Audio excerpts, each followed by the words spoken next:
আল্লাহ বললেন, "ক্বাদ আফলাহাল মুমিনুনাল্লাযীনা হুম ফি সালাতিহিম খাশিউন।" ক্বাদ আফলাহাল মুমিনুন দিয়ে আল্লাহ শুরু করেছেন। ক্বাদ আফলাহাল মুমিনুন, successful indeed are the believers. সফল কাম হলো তারা, ঈমান এনেছে যারা। কার কথা? আল্লাহ বলে, ক্ষমতা আমার কাছে মানদণ্ড না সফল হওয়ার। অর্থ আমার কাছে সফলতার মানদণ্ড না। জনপ্রিয়তাও আমার কাছে সফলতার মানদণ্ড না। আমার কাছে সফলতার মানদণ্ড হলো ঈমান। আল্লাহর কাছে সফলতার মানদণ্ড কি? দুনিয়াতে আপনার টাকা আছে, ক্ষমতা আছে।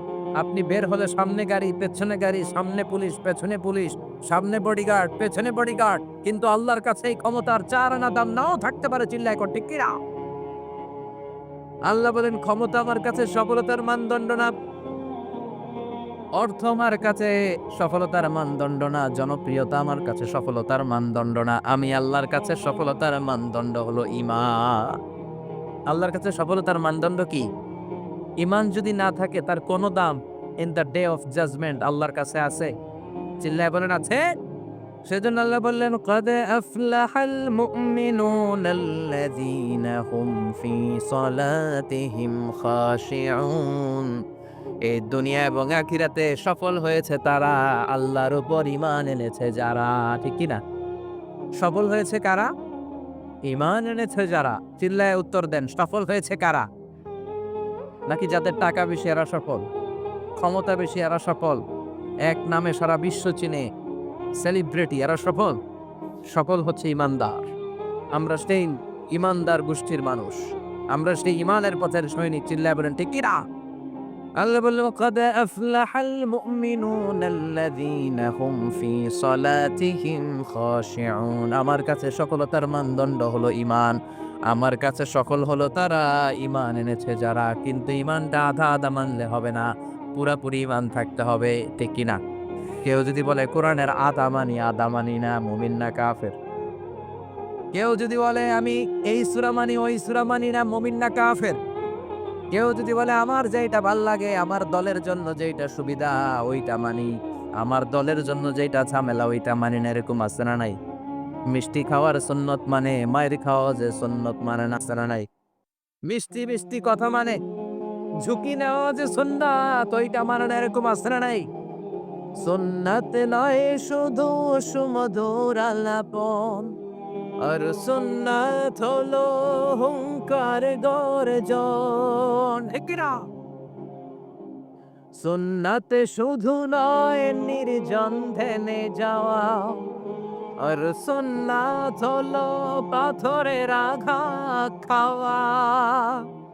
মুহাব্বতে তার সুদিনের সাথী তুমি, দুর্দিনেও তার পাশে থাকো কি? আরো কিছু সুন্নাহ আছে তুমি জানো কি?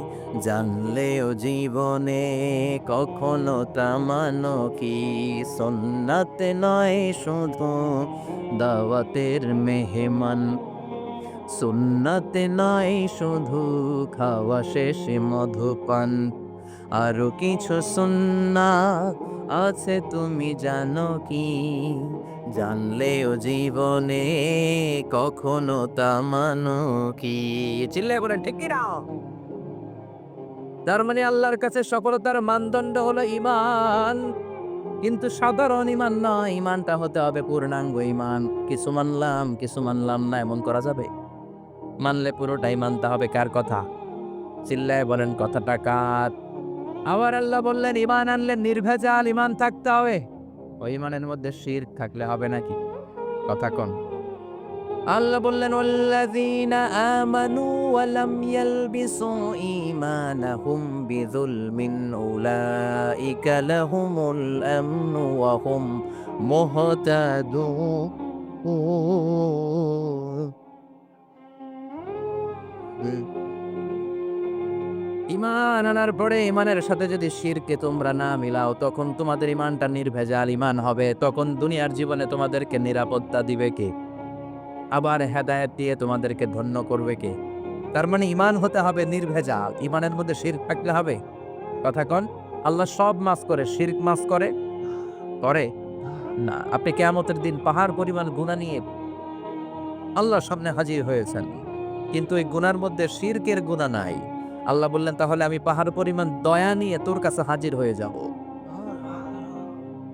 আবার আমরা যখন নামাজে দাঁড়াই, আল্লাহ বললেন ওযু করলি ভালো কথা, মসজিদে ঢুকলি ভালো কথা, নামাজের কাতারেও দাঁড়ালি ভালো কথা, কিন্তু আগে বল শিরকের সাথে সম্পর্ক আছে নাকি? আমরা বলি ওয়াজ্জাহাতু ওয়াজহিয়া লিল্লাযী ফাতারাস সামাওয়াতি ওয়াল আরদা হানিফান ওয়া মা আনা মিনাল মুশরিকিন। আমরা নামাজের শুরুতে ঘোষণা দেই, আল্লাহ ওমা আনা মিনাল, আল্লাহ আমরা শিরক করি না, শিরকের সাথে আমাদের কোনো সম্পর্ক।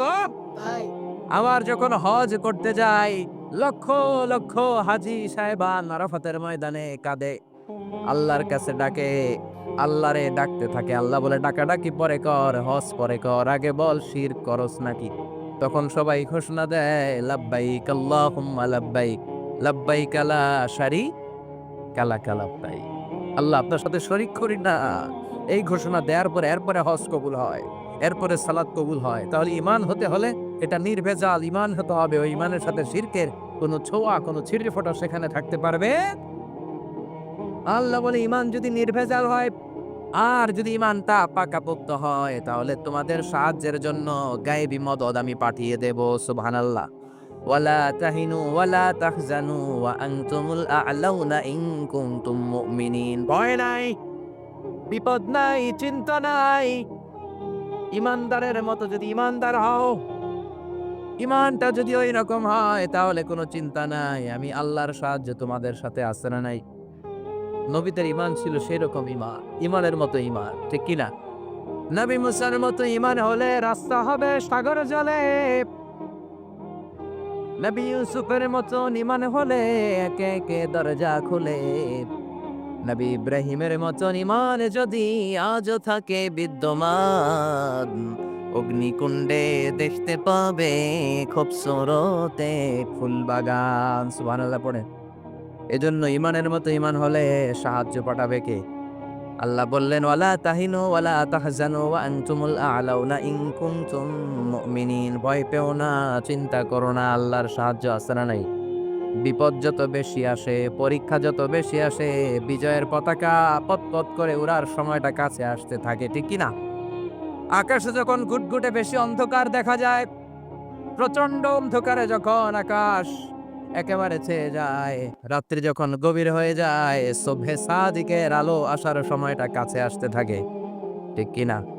গর্ভবতী নারীর পেটের প্রসব বেদনা যত বেড়ে যায়, নতুন মেহমান দুনিয়াতে আসার সময় ঘনাতে থাকে, তেমনি ইমানদারের উপর আযাব গজব অত্যাচার যত বাড়তে থাকে, ইসলামের বিজয়ের সময়টাও কাছে আসতে থাকে।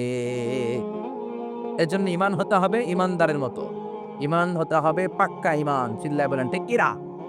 সে আল্লাহ বললেন قد أفلح المؤمنون الذين هم في صلاتهم خاشعون. Successful indeed the believers, সফল হলো তারা ঈমান এনেছে যারা। কার কথা? চিল্লায় বলেন। জিমায় পড়ছে? কষ্ট হচ্ছে? সফল হলো তারা ঈমান এনেছে যারা। তবে শুধু ঈমানদার বলে হাত তুললেই হবে না, ৭টা গুণ সেই ঈমানদারের ভেতরে থাকার দরকার আছে না নাই? ১ নাম্বার গুণ আমরা শুরু করছি। কানগুলো খরগোশের মতো খাড়া করে শোনেন। শুনতেছেন? আল্লাহ বললেন আল্লাযীনা হুম ফি সালাতিহিম খাশিউন। ঈমানদারেরা যখন নামাজের মুসল্লায় দাঁড়ায়, দিন দুনিয়ার হুঁশ তাদের থাকে না, তাদের অন্তরটা চলে যায় আল্লাহর আরশের দিকে, ঠিক কি না? বিশ্বনবী বলতেন আনতা আবুদাল্লাহা কান্নাকা তারাহু, এমন ভাবে নামাজ পড়ো যেন তুমি আল্লাহরে দেখছো। ফাইন লাম তাকুন তারাহু ফাইন্নাহু ইয়ারাক। এটা যদি মনে করতে কষ্ট হয়, অন্তত এটা ভাবো যে আল্লাহ তোমায় দেখছে, ঠিক কি না? নামাজে যখন দাঁড়াবেন ভাববেন আমি আল্লাহরে দেখতেছি। এটা ভাবা অনেক কঠিন, এটা জানা চেনা লোকেরা পারে না। যদি না পারেন তাহলে অন্তত এটা ভাবেন যে আল্লাহ আপনারে দেখতেছে। আল্লাহ ইজ ওয়াচিং মি, আল্লাহ আমাকে দেখছে। তো আমি আল্লাহরে দেখতেছি আর আল্লাহ আমারে দেখতেছে। সুফিরা এটারে ২টা ক্লাস করছে, একটার নাম দিছে মুশাহাদা আর একটার নাম দিছে মুরাকাবা। মুশাহাদা মানে আমি নিজে দেখি, আর মুরাকাবা মানে আমি দেখি না, আমারে দেখে কে? কেউ যেটা দেখে না দেখে কে? কেউ যেটা শোনে না শোনে কে? আল্লাহ আপনারে দেখতেছে। নামাজের মুসল্লা এই চিন্তাটা করলে খুশু খুদু বাড়ায় দিবে কে? খুশু মানে ভয়, কার ভয়? কথা বলেন। যাদের হৃদয়ে আছে আল্লাহর ভয়, তারা কবু পথ ভুলে যায় না। আল্লাহর প্রেম ছাড়া এই দুনিয়ায় কারো কাছে কোনো কিছু চায় না। রাতের আধারে যারা সেজদাতে রয়, দু চোখের শ্রুতে নদী যেন বয়। রাতের আধারে যারা সেজদাতে রয়, দু চোখের শ্রুতে নদী যেন বয়। ছলনার হাতছানি যতই আসুক, পেছনে ফিরেও সে তাকায় না। যাদের হৃদয়ে আছে আল্লাহর ভয়, তারা কবু পথ ভুলে যায় না। আল্লাহর প্রেম ছাড়া এই দুনিয়ায় কারো কাছে কোনো কিছু চায় না। কারো কাছে কোনো কিছু চায় না। ঠিক কি না? খুশু মানে আল্লাহর ভয়। আল্লাহর ভয় নিয়ে যদি কেউ মুসল্লার মধ্যে নামাজের জন্য দাঁড়ায়, তার মন ডানে বায়ে কোনো দিকে যেতে পারে নাকি? কথা বলেন। তার নজরটা থাকবে তার সিজদার দিকে।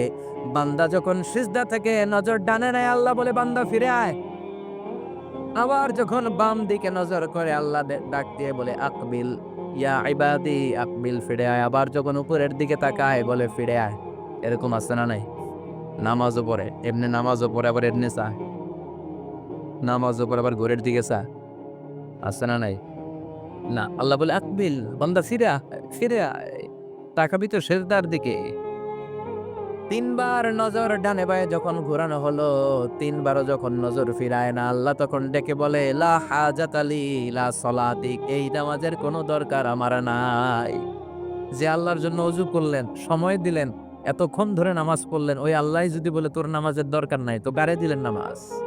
এজন্য নামাজের মধ্যে তাড়াহুড়ো করা যাবে? খুশু খুদু, খুশু মানে আল্লাহর ভয়। নামাজে যখন দাঁড়াবেন, শুধু নিজেরাই মুসল্লি বানাবেন না, মনটারেও মুসল্লি বানাবেন। আমরা শুধু নিজেরা নামাজি হই, মনটারে নামাজি বানাই না।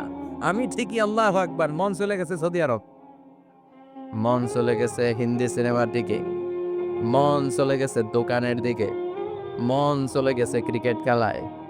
আছে না নাই? উনি কিন্তু মুসল্লি। মসজিদে উনি কি? মুসল্লি। উনি হাতে পায়ে একেবারে মুসল্লি, কিন্তু মনটারে মুসল্লি বানায় নাই।